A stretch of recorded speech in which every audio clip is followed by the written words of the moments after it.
é o esforço. Não o esforço de um dia, não o esforço de fazer uma vez, o esforço diário, cotidiano, o esforço repetitivo.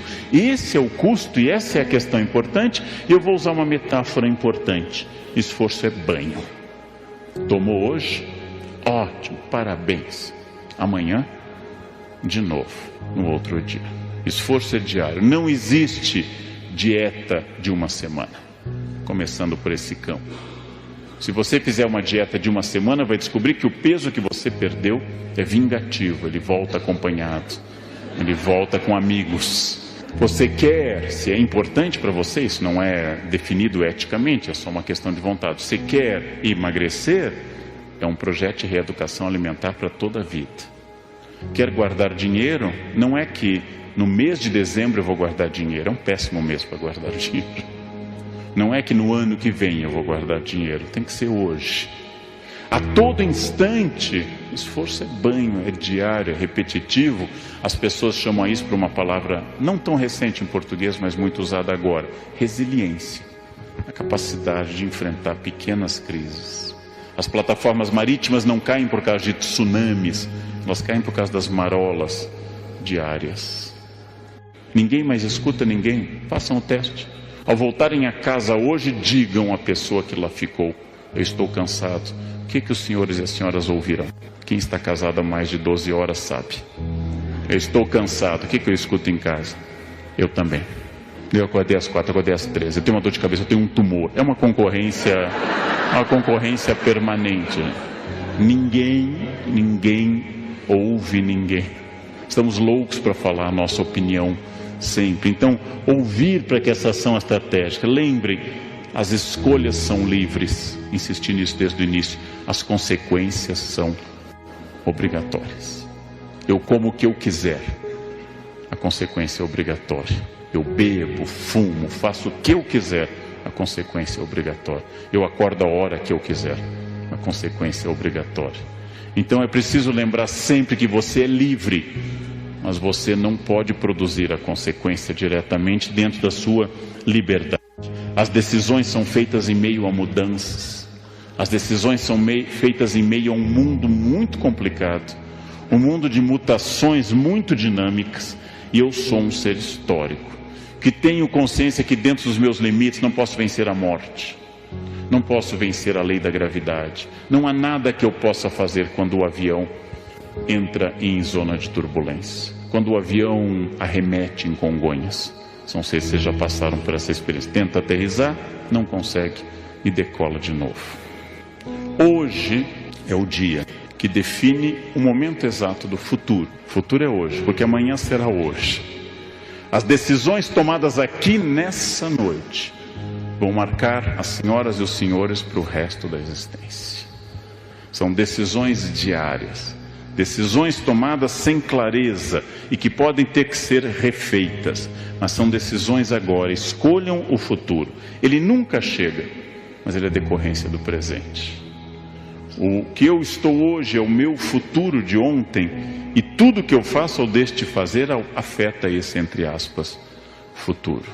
Então essa é uma questão importante. Usando a imagem de uma escultora norte-americana, Bobby Carlyle, ela faz esse homem que se esculpe, um símbolo antropocêntrico da capacidade da minha vontade de melhorar a mim mesmo. Eu, Leandro, tenho partes prontas. Tenho partes da minha personalidade que já estão solidificadas e são satisfatórias. Tenho partes terríveis que precisam de uma ação constante. Eu tenho, com frequência, a chamada-se, usando linguagem dos capitais, a ira. Eu sou iracundo, como diria Dante. Ou seja, eu vivo tendo ataques de raiva. É um defeito. Então, no trânsito, e para não ter os ataques, eu faço psicanálise, eu faço esporte, não ando armado. São 3 medidas. 3 medidas boas para eu permanecer tranquilo. Antes de começar a dirigir nas marginais, eu já digo: eu vou ficar tranquilo. Coloco música no carro. Isso dura quase 5 minutos de um controle absoluto. Eu tenho que melhorar isso. E me alegro que depois de 35 anos de magistério, E quase ao mesmo tempo dirigindo, eu nunca matei uma pessoa, nunca bati em nenhum aluno, mas é uma luta cotidiana. Mas por vezes essa minha ira aparece em irritação com as pessoas que trabalham comigo. Eu sou muito rápido, algumas pessoas são mais lentas. Essa irritação vem, depois eu peço desculpas. Uma pessoa ética não é a que não erra, senão a ética seria a ciência dos anjos. A ética trata das pessoas que erram e têm dor com o seu erro e querem retomar o caminho correto. A ética não fala de ninguém perfeito, fala de pessoas perfectíveis, não perfectum, feito até o fim, mas em processo de perfeição. E quando eu erro, eu tento voltar atrás, peço desculpas, me arrependo, a dor me acomete, a consciência me acusa e eu volto a essa luta constante que vai ser até o final da minha vida. Ou seja, as partes que eu tenho que lutar, as partes que estão boas, há partes que sempre foram fáceis, há partes muito complicadas. E tudo isso é o processo de eu me construir. E essa construção ela é muito, muito importante, porque com essa mensagem com a qual eu encerro a nossa reflexão, eu sou sócio majoritário da minha vida. Na minha educação, minha mãe insistia muito na frase na infância: todo problema que começa com eu é seu. Todo problema que começa com a palavra eu é seu. Só nos traga problemas que comecem com a palavra, o pronome nós. Eu é um problema seu. Então essa questão é uma questão importante. Eu sou sócio majoritário da minha vida. Eu sou a pessoa que produz essa vida. Sócio majoritário não manda em tudo, é importante lembrar, mas manda bastante. Sócio majoritário não controla tudo, mas tem um imenso controle sobre as pessoas. Então eu sou o que produz a minha vida. Muitas pessoas me dizem: está chegando o Natal, eu me sinto triste no Natal, não gosto do Natal. Bem, transforme seu Natal numa data alegre. Faça, não fique reclamando.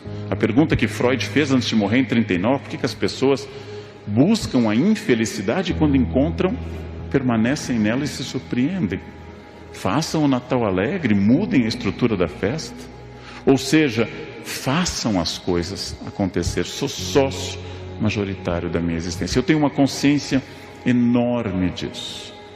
O corpo que eu tenho, o que eu sei, a família que eu construí, o conhecimento que eu acumulei, as minhas virtudes e os meus imensos defeitos começam com o pronome pessoal reto, eu. E é assim que dolorosamente eu sou fruto de uma vontade ou de uma falta de vontade, de uma ação ou de uma falta de ação. E eu poderia fazer mais ou menos, mas sempre de acordo com essa propriedade de ser sócio majoritário da minha existência. Isso é uma questão extraordinária para a gente passar adiante. Sejam autônomos, tornem-se adultos. Não confundam liberdade com voluntarismo, fazer o que quer. Liberdade é o fazer o que é preciso. Só o ser humano é livre, porque só o ser humano faz o que é preciso. Os animais não são livres. Se eu pisar na cauda do leão, ele jamais vai dizer: eu senti que não houve intenção. Então, apesar de estar doendo, eu entendo que não. Leão não distingue entre crime doloso e culposo. Nós podemos fazer essa distinção. Você me machucou, mas não estava com essa intenção, foi acidental. Eu tenho liberdade que não é a liberdade do meu desejo, não é uma liberdade hedonista da busca do prazer, não é a liberdade de fazer o que eu quero, mas o que eu preciso. Eu sou humano porque faço o que eu preciso. Ou seja, eu sou humano porque eu faço o que é necessário e não só aquilo que eu quero. E vou começando a sofrer dessa verdadeira, ou ter o privilégio dessa verdadeira liberdade estratégica. Eu sou sócio majoritário da minha vida. Sigam a norma socrática, conheçam a vocês mesmos. É uma transformação de vida. Conhecer a si muda tudo na sua existência. Façam frequentes exames de consciência do seu dia. Não precisa ter nenhum projeto religioso para isso. Pode ser psicanalítico ou religioso, como preferir. Como eu me comportei hoje, a quem eu ajudei, a quem eu incomodei, com quem eu fui grosseiro, com quem eu fui bom, como eu posso melhorar amanhã. Ou seja, trabalhem sobre si, trabalhem a sua possibilidade, sejam sócios da sua existência. Isso se chama autonomia, Isso se chama protagonismo, isso determina a estratégia. Pergunta básica: onde vocês querem estar o ano que vem e daqui a 20 anos, que é até onde eu posso, no meu caso, imaginar? Daqui a 20 anos, onde eu quero estar? Com quem? Se vocês tiverem clareza do ponto final, terão clareza da estratégia. Se tiverem clareza da estratégia, correm o risco de chegar lá. Correm o risco, não a certeza, não a certeza, mas a chance matemática de chegar lá. E nisso, o resultado de tudo isso é chamado de plenitude. Para uns, para outros, simplesmente uma palavra tradicional de raiz indo-ariana: felicidade. Felicidade é estar onde eu tenho que estar, fazer aquilo que eu preciso, colher os frutos disso, reconhecer-me como errado, levar adiante meus espinhos na carne, segundo Paulo, minha ferida narcísica, segundo Freud, e continuar trabalhando nisso. Vale muito a pena, porque isso torna a vida interessante e não uma folha levada ao vento, sem vontade, uma folha sem forma. Uma vida guiada por um protagonista, compartilhando a vida com outros protagonistas. E é isso que a gente chama propriamente de felicidade. Amigos são poucos e escassos ao longo da vida, e esta é uma lição que eu duramente aprendi. Nós temos centenas de conhecidos, mas temos poucos amigos.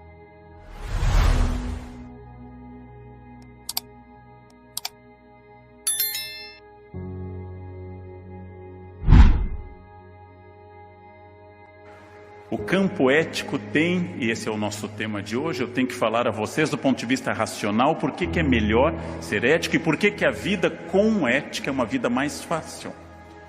E aqui eu vou dar uma das indicações importantes: só pessoas éticas têm amigos.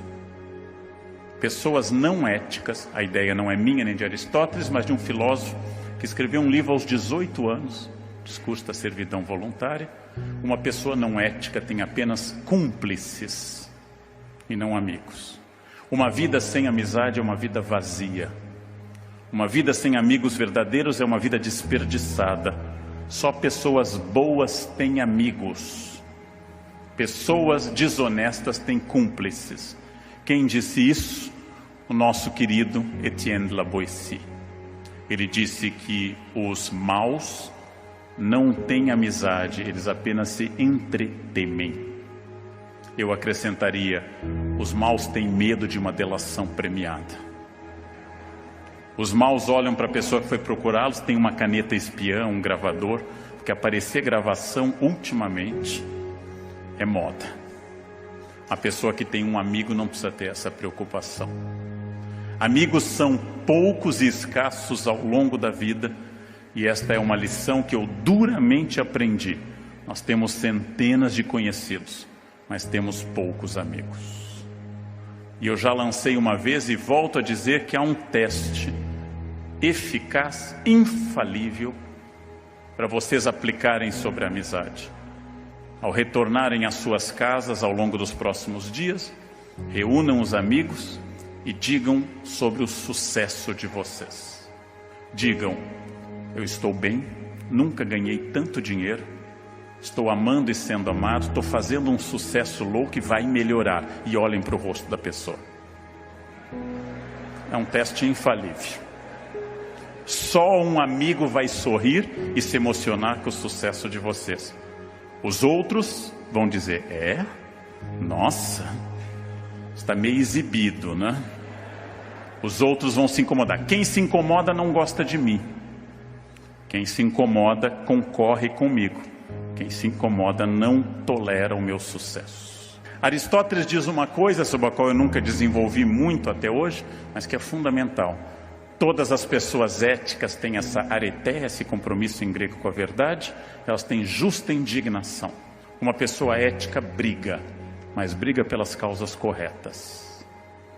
Tem pouquíssimas causas pelas quais brigar no Brasil de hoje. Nós não devemos brigar por coisas pequenas, devemos relevar tudo. Gente inconveniente, gente que fala alto, gente chata no trânsito, tudo isso é de menor importância, ou citando uma ex-autoridade federal, de menos importância. Todo o resto que é importante são as grandes causas pelas quais a vida vale a pena. Por exemplo, família. Por exemplo, ética. Por exemplo, a luta contra o preconceito. Estas são as causas que valem a pena e para as quais nós temos que ter justa indignação. Utilizando a Mafalda, a grande personagem da história em quadrinhos do Quino na Argentina, eu tenho que dizer basta a tudo que seja estruturalmente ruim e realmente não rir e nem compactuar com as coisas ruins. A crença aristotélica é uma palavra que depois, essa palavra não é de Aristóteles, é um neologismo inventado por Rousseau em francês. A perfectibilidade, Aristóteles usa uma palavra em grego, a perfectibilidade do caráter. O caráter pode ser transformado e melhorar ano a ano, se eu quiser. Se melhorar o caráter for meu projeto de vida, como é o meu, apesar da dificuldade. Eu luto para ser uma pessoa melhor. Sou derrotado muitas vezes. E às vezes digo para as pessoas que gostam de mim, eu melhorei muito. E elas me dizem, imagina antes. Tamanha quantidade de coisa que tem para consertar ainda. Eu preciso melhorar o meu caráter sempre e constantemente. Preciso ser um homem, um pai, um professor, um profissional melhor cada dia. Perfectibilidade do caráter. Esta luta vai terminar no dia da minha morte. Preciso lutar para isso, sempre. Este é um desafio. Outra questão importante é que eu tenho que incluir o meu eu na ética. Tudo o que acontece, acontece passando por mim, e eu tenho responsabilidade sobre quase tudo. Responsabilidade significa que minha vida, minha família, meu corpo, minha renda, não são dados do destino, mas são questões fundamentais deste momento. Nós temos no Brasil uma imensa tradição de tirar o eu da história. Nenhum de nós assume que faz parte. E aí Aristóteles nos diz uma frase: os homens refugiam-se na teoria e pensam que estão sendo filósofos e se tornarão bons com a teoria. Nisso se portam como enfermos, que escutassem atentamente seus médicos, mas não fizessem nada do que estes lhe prescrevem. Quem ouve palestras sobre ética e continua andando no acostamento, se funciona como quem vai ao médico, acha o médico ótimo, chega a casa e não faz nada do que o médico manda. Aí o conselho: não vá ao médico e não escute palestra sobre ética. Vá direto para o acostamento. É a sua vocação, é o seu jeito, né? Não perca mais tempo com isso. A vida sem ética multiplica os problemas porque o mentiroso começa a se enredar exponencialmente em histórias. Toda pessoa que mente tem que ter uma memória brilhante e começa a ser pego nos detalhes da sua história. A desonestidade torna a vida complicada, torna a vida difícil, torna a vida acidentada. A desonestidade é uma questão que nós temos que pensar diretamente no Brasil, porque nós temos que pensar numa transformação que está sendo demandada neste país, para o qual eu sou muito otimista. Que é isso? Em primeiro lugar, o problema central deste país, a confusão entre o público e o privado. A ideia de que o que é público não é de ninguém, quando a ideia é que o que é público é de todos. A ideia de que se é público eu tenho direitos, mas a ideia que falta é que eu tenho deveres maiores. Eu tenho direito a escarrar na minha casa. Eu tenho direito a jogar papel no chão da minha casa. É um direito privado. Eu tenho direito a tudo na minha casa que não fira a lei. Eu não tenho direito a quase nada em público, porque o público me obriga de muitas formas. Houve um ministro do Trabalho, numa era que a gente achava a mais corrupta da história, logo após a ditadura. Um presidente estava sofrendo impeachment, os jovens nem vão saber, a gente achava que nunca tinha visto tanta podridão no Brasil naquela época. Saudade daquele tempo que um Fiat era o ponto da corrupção. Houve um ministro do Trabalho que levou a cadela, de fato, a própria cachorra, para o veterinário em carro do ministério. Descoberto, ele deu a frase exemplar que cachorro também era gente. O ministro achava que a nossa crítica era ao tratamento dado ao cachorro. Não era. Podia ter sido levada ou não levada. O problema não era o cachorro, a cadela. O problema era o carro público. Podia ser a esposa ficando no mesmo campo. Ou seja, podia ser a mãe. Podia ser qualquer outra pessoa. Mas o ministro não pensava nisso. Como um administrador do Rio de Janeiro usava o helicóptero público para levar a babá e o cachorro para a praia. Este não é o problema. Babá também é gente, certamente mais gente do que esse governador. O problema é o público sendo utilizado para o privado. Carro público levando filhos para a escola. Essa confusão no Brasil é muito difícil. Alguns governantes foram acusados de levar objetos do palácio. Eu não acho nem que seja de fato roubo. É que eles já não sabem mais a diferença entre o que é deles e o que é do Estado. Parece separação de casal. Isso eu comprei em 1976, você não lembra? Parece que não há mais essa distinção entre público e privado. E outra tradição brasileira que é terrível, especialmente para quem tem cargo no Brasil, a interpretação da norma.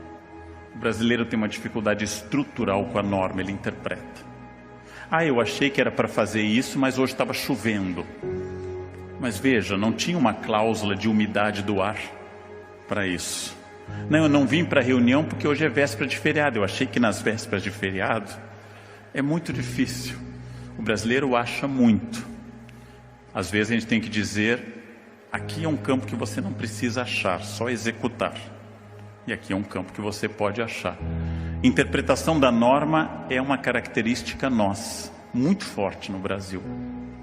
Ela é um pouco da nossa alegria e um pouco do nosso terror. Provavelmente nunca haverá fascismo no Brasil, porque fascismo pressupõe colocar as pessoas em fila para saudar um Führer. Fazer uma fila no Brasil é um sacrifício. Um ia faltar, outro ia perder, uma mãe ia estar doente, ia ter muito buraco na propaganda fascista. O esforço e o trabalho têm que ser retomados como valores. Para isso eu preciso dizer às pessoas que têm menos que elas têm que se esforçar, e aos que têm mais que também têm que se esforçar muito para manter o que têm, ou se quiserem aumentar. E quando eu digo ter o que tem, não é só material, é também pessoal, habilidades e assim por diante. Ninguém merece nada na vida. Todos devem obter tudo. Ninguém merece nada. Ninguém vem ao mundo com uma cláusula de habilidade. Eu tenho que restaurar uma coisa importante, que é um projeto de trabalho associado à ética no país. E tenho que dizer a todas as pessoas, especialmente filhos, funcionários e alunos, que é preciso associar a vida a trabalho e ética por muitos e muitos anos.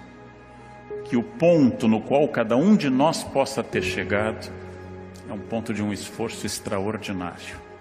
Esforço do qual eu me orgulho muito, mas que provavelmente só eu sei o que custou, o preço que cada um de nós pagou. O quanto nós deixamos de aproveitar para aproveitar algo agora. Perspectiva é fundamental, porque perspectiva me dá uma dimensão do ponto onde eu estou em relação aos outros pontos. Perspectiva é um estudo matemático e artístico para mostrar a distância entre os pontos. Perspectiva é aquilo que diz que a cada etapa eu tenho que ver de acordo com uma evolução, uma transformação, como a metamorfose da borboleta. Então vamos dar um pouco de perspectiva, quando nós achamos que não há mais nada a fazer. Este é o risco. Precisamos resgatar valores. Precisamos resgatar valores que valham a pena acreditar. Precisamos resgatar o valor do trabalho. Precisamos resgatar os valores das pessoas que amamos. Precisamos resgatar os valores desta vida produtiva que vale a pena. Eu tenho um projeto de vida pessoal, familiar, profissional e também engajado nas minhas organizações de classe. Estes projetos continuam. O Estado atrapalha ou não e deve ser muito influenciado por nós. Mas perspectiva, ponto de onde eu estou falando. de novo do micro ao macro. E aí eu volto a uma ideia. O ponto mais difícil para dizer para nós brasileiros: não existe Estado corrupto baseado numa nação não corrupta. Não existe governo claro e sem corrupção baseado numa nação corrupta. Em todos os lugares onde há Estado corrupto, há uma alimentação entre família, empresas, trânsito e escolas. Eu ouço as críticas ao Estado e quase todas são justas. Eu dou aula há 33 anos. Há 33 anos que eu recebo atestados médicos falsos de pais.